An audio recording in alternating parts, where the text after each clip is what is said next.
Call me Sister Magdalena. I have 52 years and I have lived for over 20 years in the convent of the Missionary Sisters of Guadalupe, in the colonial city of San Cristobal de las Casas, in the mountainous heart of Chiapas, Mexico. Here, time seems to flow differently. The stone streets, the centuries-old churches, and the humid mountain air remind us every day of our smallness before God. My life has always been marked by discipline, prayer, and silence. Since I was 18, when I entered the order, I have been shaped to serve. I never questioned it. I never doubted. When doubts came, and yes, sometimes they did, I called them temptations from the enemy. I woke up at 5 in the morning, said my prayers, cleaned the convent corridors, read the sacred texts, and spent the afternoons teaching catechism to Tzotzile indigenous children. Always with that weight in my chest that I learned to ignore, as if it were part of faith, the constant feeling that there was something missing. That March morning, the sky was strange. A thick gray covered the mountains, and there was a tension in the air, as if the world was holding its breath. I went out to deliver supplies to a remote community, accompanied by another sister, when the van we were in lost control on a curve in the dirt road. Everything went quickly. A scream, a dull noise, the impact, then silence. I found myself floating above the overturned vehicle, observing my own inert body among the wreckage. Sister Clara was still breathing, but I knew it wasn't there anymore. I didn't feel scared. No pain. Just a peace so deep it was almost unbearable. It was so intense. As if the world had left me, and I had finally freed myself from a weight that I carried without knowing it. Then, the light. A living, vibrant light that came from nowhere, but was everywhere. And inside it, they were tall beings without defined faces, made of pure light. A light that passed through me and stripped me of everything I thought I was. I stood there, in front of them, without a habit, without a name, without an identity. Just an essence. One of them approached, with a love that dismantled me inside, and spoke, not with words, but with a language that I understood with my entire being. Magdalena, you need to see it. It's time for truth. And that's when everything changed. The surrounding light pulsed like a cosmic heart. I felt like something great was approaching, but I wasn't prepared for what would come. The beings of light opened space between themselves, and in front of me a kind of ethereal hall. No walls, no ceiling, made of pure consciousness. In the center rested a huge book, floating in the void, radiating an almost unbearable energy. It seemed to contain all the answers in the universe. I knew with a certainty that you only have on that other side that was the book of truth. Not the truth of men, but the truth of creation. One of the beings led me to him. Her presence was maternal, welcoming. As I touched the book, images began to project themselves before me as if I were inside them. I saw the earth. I saw the history of humanity. And I saw the church. But it wasn't like I knew it. It was as if I were watching a theater where the curtains finally fell. I saw manipulated councils, distorted sacred texts, fabricated dogmas. I saw women silenced, cultures destroyed, spirituality trapped in norms and fear. I saw the faces of men wearing golden robes and crowns, speaking in the name of God, but in their eyes there was only ambition. And then the revelation came like a silent blade. The church you served is not the house of the Spirit. It is a building of power. My knees gave way. I felt shame, anger, confusion. How could I have lived a whole life dedicated to something that wasn't what it seemed to be? Everything I taught children, everything I fervently defended, had been in part a farce. But what about God? I asked in thought, begging for some anchor. The response was immediate, and came like a bomb. God was never tied to the church. The divine is freedom, not control. It was at that moment that I began to cry. A silent, soulful cry. Tears of pain and relief at the same time. Not through the loss of faith, but through the birth of a new faith. Deeper, freer, more real. And then, one last image appeared before me.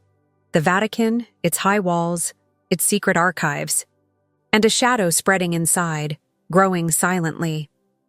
The beings told me that soon, everything would come to a head, that an era of revelations was about to begin, and that the fall of a certain white throne would begin that process.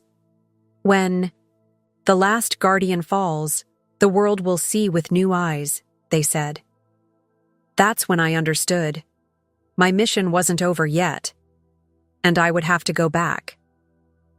I found myself on my knees before those truths, feeling as if the entire structure of my soul was being dismantled and rebuilt at the same time. The images of the Vatican still danced before me, shrouded in a thick fog of ancient secrets and hidden intentions. Then a new vision emerged. I was now in a circular hall made of liquid light, surrounded by voices, but none of them spoke with their mouths. They were thoughts, frequencies, as if the very soul of things told me forgotten secrets. But you souls of other religious, nuns, priests, and even a cardinal. Their faces did not carry condemnation, but sadness. A serene sadness, like someone who discovers too late that the road they were traveling led to the wrong place. One of them approached me, an old priest with kind eyes, and whispered in my mind, "We too were deceived, daughter. True faith would never require blindness." Those words echoed inside me like thunder in a silent valley. How many times have I been told not to question? How many times have I seen the doubts of younger sisters silenced with dogma? How many times have I silenced my inner voice in the name of obedience? It was then that a childhood memory came back with force. Me, as a little girl, looking at the starry sky in the backyard of my house in Oaxaca, feeling something calling me. Something beyond words, beyond books. That pure feeling of connection, of belonging to the whole. That was God, and I had forgotten it, replaced it with soulless rules and rituals and repetitions. Back on that spiritual plane, I felt a different presence approaching. It was more intense, older. The angels of light respectfully stepped aside as if making room for something greater. And then he appeared. I don't know how to describe it. It had no form, no name, but I knew it was the Supreme Consciousness. Not the punishing God that I had learned about in sermons, but an absolute love so vast that it barely fit within me. And he spoke. You were faithful to what you knew. Now you need to be faithful to what you feel. The time for truth has come, Magdalena. You will see. At that moment, I felt that my spiritual body was beginning to be pulled. A gentle but firm force called me back. I begged to stay, but I knew I couldn't. There was still something I should do, something only I could tell. Before leaving, the voice left me with one last sentence. When the Pope leaves, the seal will be broken. Prepare to awaken those who still sleep. And then it got dark. I woke up with a metallic taste in my mouth and a strange ringing in my ears. Everything was blurry, like I was trying to breathe underwater. The first image I recognized was the white ceiling of the hospital, followed by the worried face of a nurse and the muffled sound of machines. I was alive. But something in me had died, or rather, had been stripped away. I was different. I discovered that they had passed 2 days since the accident. They said my heart stopped for just over 4 minutes. You were lucky, the doctors repeated. But I knew. It wasn't luck. It was purpose. I was hospitalized for another week. Each night in that cold bed, I relived fragments of what I had seen: the angels of light, the book of truth, the prophecy. It was like carrying a fire inside your chest and trying to appear normal on the outside. Visits to the convent were frequent. Sister Clara, who survived with minor injuries, came to pray with me every day. I smiled. I pretended. But inside me, everything had changed. What was once certainty turned into sand slipping through our fingers. Upon returning to the convent, nothing seemed to fit anymore. The prayers sounded empty to me. The sermons seemed programmed, and even the smell of the candles lost its comfort. There was a weight on the walls of the place I once called home, a weight of old silences, of muffled truths. I started avoiding the chapel. I took refuge in the library, looking for answers. I leafed through forbidden mystical texts, apocryphal writings, visions of saints that the church had silenced. Everything made sense now. True spirituality was not a ladder to heaven, but a bridge into ourselves. But what scared me most was the inner silence. There was no condemnation from God. There was no punishment. Just an insistent invitation. Speak. Show. Awaken. I started writing down everything I saw. In hidden notebooks, I drew the faces of light, wrote down the phrases they told me, repeated the prophecy like a mantra. When the Pope leaves, the seal will be broken. It was then that something strange started to happen. Certain sisters began to avoid me. Others whispered behind their backs. One of the parish priests, upon seeing me studying a Gnostic gospel, warned me, "Be careful, sister. The enemy knows how to disguise himself as light." Smile. If he only knew what I saw. I began to notice suspicious looks. Doors that were previously open now closed. The feeling was clear. They knew I had seen something, and they didn't want me to talk. But I knew that my mission was no longer to pray in silence. My mission was reveal, and time was running out. Shortly after my return to the convent, I began to have vivid dreams. But these were no ordinary dreams. They were like continuations of what I saw in the afterlife. Sometimes I returned to the room of liquid light. Other times I saw the book floating, its pages turning by themselves, revealing secrets that I couldn't remember when I woke up. On one of these nights, I dreamed of a tower breaking, tall, golden, imposing, cracking from top to bottom, while bells tolled in agony. When I woke up, my skin was stone cold. The date on the calendar, May 13th. On the same day, I received the news that the Pope had been hospitalized again, in serious condition. My heart raced. It was starting. I started researching in secret. I used a small hidden radio, listened to key alternative programs at night, and even managed to access the internet at a library in the city. It was then that I discovered something that took my breath away. There were other people reporting similar experiences to mine.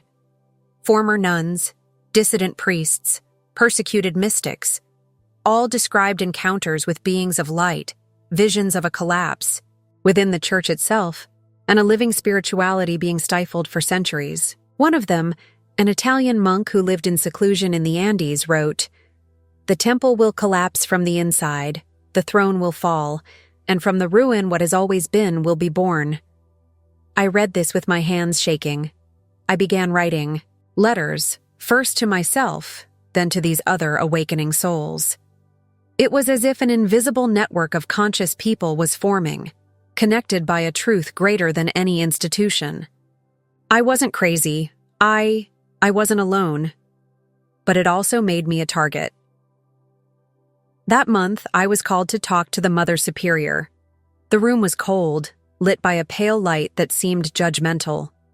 She looked me in the eyes tenderly, but there was something rigid behind her words. "Sister Magdalena, your attitudes have caused concern. Faith is obedience, not questioning." I took a deep breath. I felt the presence of the beings of light behind me, as if giving me strength. "But what if obedience is blinding us to the truth?" I asked. There was a heavy silence. She just said, "Beware of pride disguised as enlightenment." I was released, but I knew at that moment that they were watching me, and that perhaps time was running out for me there.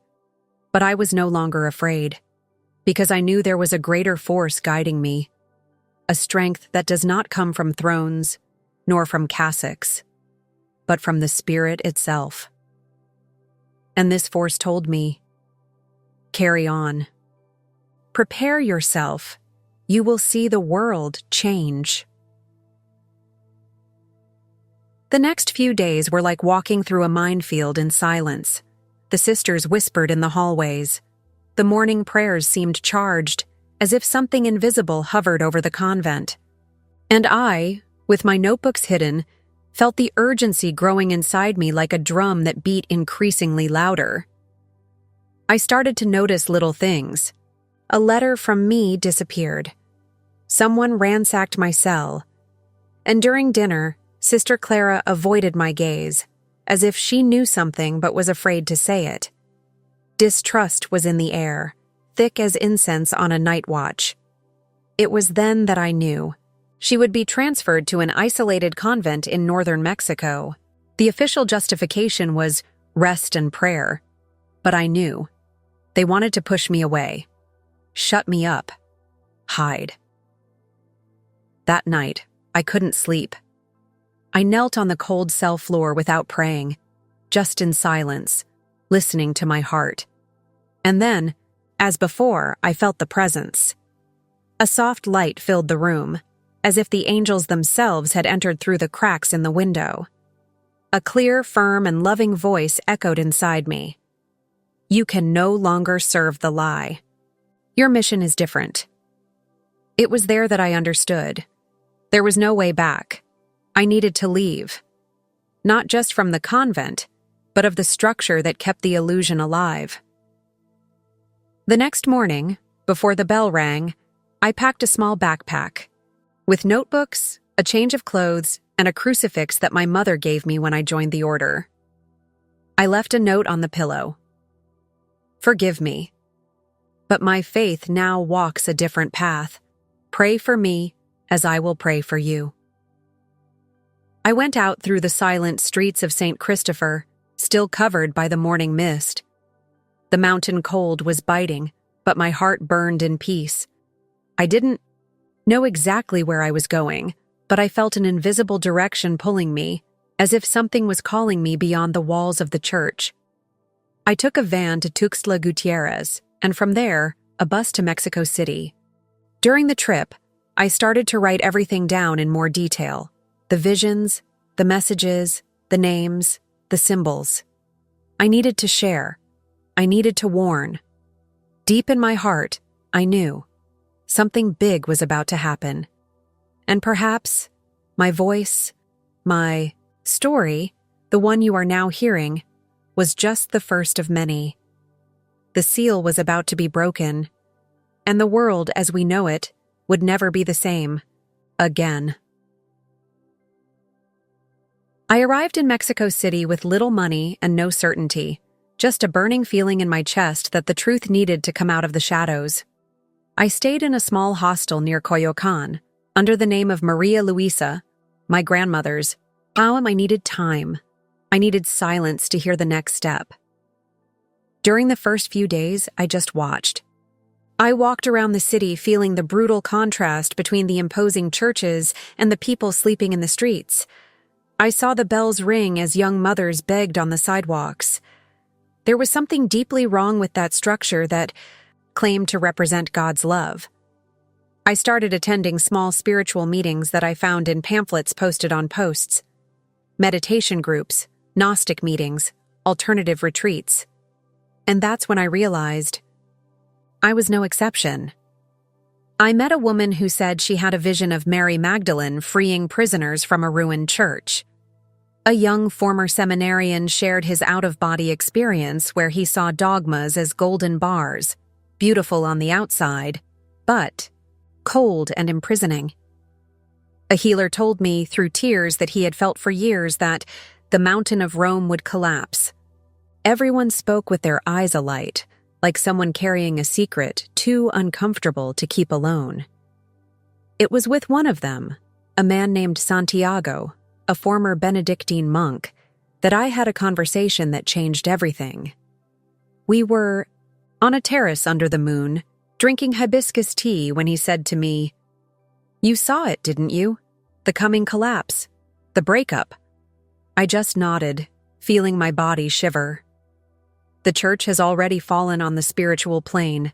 Magdalena, all that's left is for the world to realize, and when the Pope is gone, the seal will be broken. I added, without even thinking. He looked at me for a moment, in silence, then smiled sadly. "The prophecy has already reached you too." I knew that there was a silent network forming, people awakening in different parts of the world, many without knowing each other, but united by the same vision. A new spirituality is emerging, free from the shackles of control and guilt. I started writing in a more organized way. I created a manuscript, coded, that I tell little by little to people who are really ready to listen. I try to be discreet, because I know there are forces that don't want this message spread. And they're not just human. One night, returning to the hostel, I found my backpack rummaged through. My notebooks were intact, but I felt like someone had touched them. Santiago warned me. "They already know you're here, but you're protected. Remember the light." And I remember. I remember the look of the angels, from the heat of greater love, from the call of the supreme consciousness. The world still sleeps, but those who listen are already waking up. And time is running out. On the morning of September 2nd, I woke up with a feeling of urgency cutting through my chest like a sharp blade. Santiago was no longer at the hostel. He had gone on a mission to Oaxaca, where another excloistered sister was organizing secret meetings. I stayed in Coyoacan, with my manuscript folded between my clothes, and a warning that echoed inside me. Today, something begins. I grabbed a coffee and walked to a small square overlooking the church of San Juan Bautista. The sky was pale, almost still, and then the bells started to ring. But it wasn't the usual mass ringing. It was an irregular, almost desperate peal. People were leaving the stores. Children pointed upwards. A buzz was growing. I borrowed my cell phone from a guy and opened the news. Pope rushed to intensive care. Sources say his condition is irreversible. Vatican neither confirms nor denies succession rumors. My body shuddered. The words came back like an internal thunder. When the Pope leaves, the seal will be broken. I felt tears burn my face, not of sadness, but of confirmation. The prophecy was in motion. The curtain was starting to fall. That night, a mild earthquake struck Mexico City. Nothing serious, just tremors. But the symbolism was undeniable. The walls were beginning to crack, inside and out. I went to a small abandoned chapel where I used to take refuge to write. I sat on the floor, took a deep breath and closed my eyes. I prayed, but not like before, not with memorized words. I prayed with my bare soul. Show me what to do, where I should be when everything is revealed. The answer came as it always did now, wordless but clear. You are the voice before the explosion. Don't run, stand firm. When the veil falls, hearts will seek the light. You will be one of them. That same night, I published a small excerpt of my manuscript on an underground spiritual forum. I used a symbolic name, The Witness of the Veil. In less than 20 minutes, dozens of messages arrived. I saw the same. They are hiding something big. It's true. The church will collapse. The network was alive. The whisper was turning into a muffled scream. And in my chest, I knew. This was just the beginning. In the days that followed, the world seemed suspended in a strange rhythm of waiting.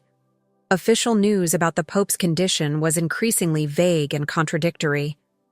There were rumors of postponed pronouncements, of secret meetings in the Vatican, of sealed documents circulating only among a few cardinals. With each new morning, I felt the pressure rise in the air, like the moment before a storm breaks the sky. At the same time, I realized that I was no longer invisible. Unknown men started hanging around the hostel. Always the same serious faces, dark suits, silver watches, quick, suspicious glances. One of them followed me to the store once, pretending to look at fruit while whispering into the phone. Santiago, who maintained contact with me encrypted, warned me. "Magdalena, make no mistake.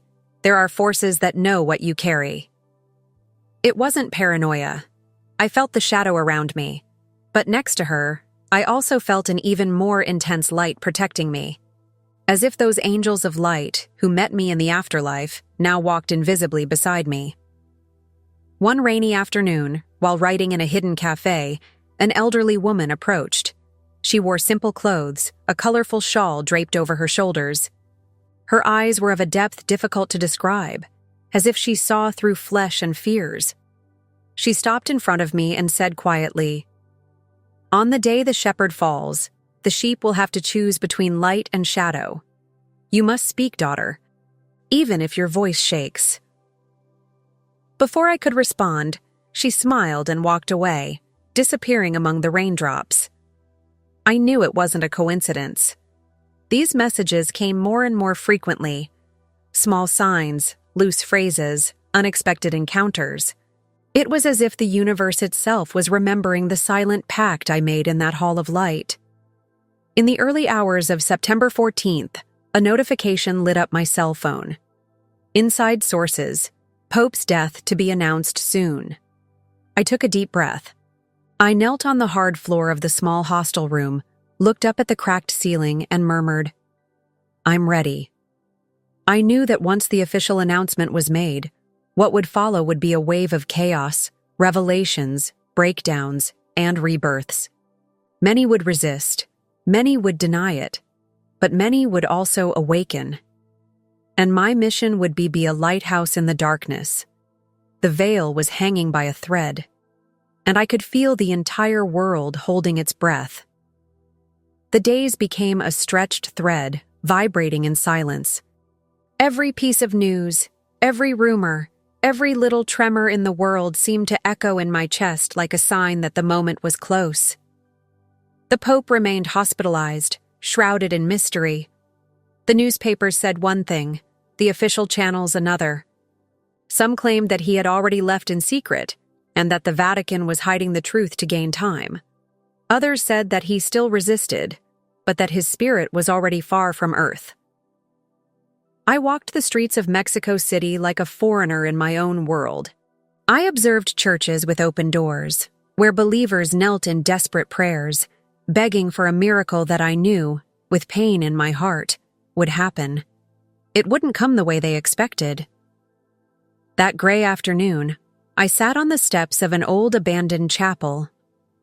The wind was blowing strong, stirring up leaves and dust, as if the city itself was cleaning its paths. I took my mother's small crucifix out of my pocket and held it between my hands. Not as a protective amulet, but as a reminder of the simple love that is the true strength of faith.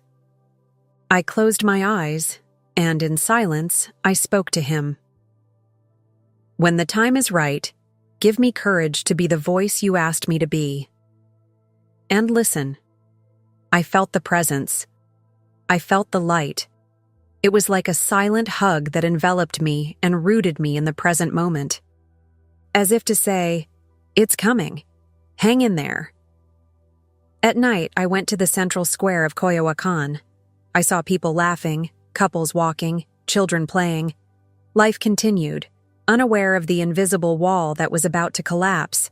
And at the same time, Something in the air said that change was already inevitable. Like the sunrise, I sat on a bench and watched the stars appear in the sky. Each one seemed to wink at me, like little complicit eyes, reminding me that, even in the dark, the light never ceases to exist. My heart beat in time with the universe. I knew that the Pope's death, the prophesied trigger, had not yet happened. But it was already written in the stones of destiny. And me? I would wait. No longer like the nun I once was, but like the silent voice of a new age, ready to be heard when the first great bell of awakening echoes around the world. Because the truth is already alive within us. The world just needs to open its eyes. The world just needs to open its eyes